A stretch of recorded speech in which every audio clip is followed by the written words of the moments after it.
ചില യാത്രകൾ പ്രിയപ്പെട്ടതായി മാറുന്നത് നമുക്കൊപ്പം യാത്ര ചെയ്യുന്ന വ്യക്തികളുടെ സാന്നിധ്യം കൂടി കൊണ്ടാണ്.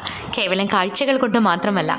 ഗുരുവായൂരുമായി ബന്ധപ്പെട്ട ഈ ഐതിഹ്യം നിങ്ങൾക്ക് ഏവർക്കും അറിവുള്ളതായിരിക്കുമല്ലോ.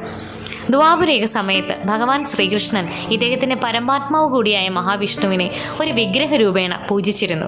ഈ വിഗ്രഹം മാത്രം പ്രളയത്തിൽ ആണ്ടുപോകരുതെന്ന് ഭഗവാൻ അതിയായി ആഗ്രഹിച്ചു. അങ്ങനെ ഗുരു ബൃഹസ്പതിയും വായുദേവനും കടൽ മാർഗം മുഴുവനും ഈ വിഗ്രഹത്തെ അന്വേഷിച്ച് നടക്കുന്നു. ഒടുവിൽ അവർ അത് കണ്ടുപിടിക്കുകയും ഇനി എവിടെ ഇതിനെ സ്ഥാപിക്കണമെന്നുള്ളതിനെക്കുറിച്ച് ചിന്തിക്കുകയും ചെയ്തു. വായുമാർഗം ഉപയോഗിച്ച് ഒരു ലക്ഷ്യസ്ഥാനം തേടി ഗുരു ബൃഹസ്പതിയും വായുദേവനും ദിവസങ്ങൾ ഭൂമിയിൽ അലഞ്ഞു.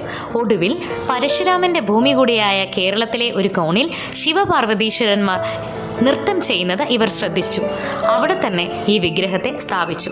അതുകൊണ്ടാണ് ഈ അമ്പലത്തെ ഗുരുവായൂർ എന്ന് വിളിക്കുന്നത്. ഗുരുവും വായുദേവനും സ്ഥാപിച്ചതിനാൽ.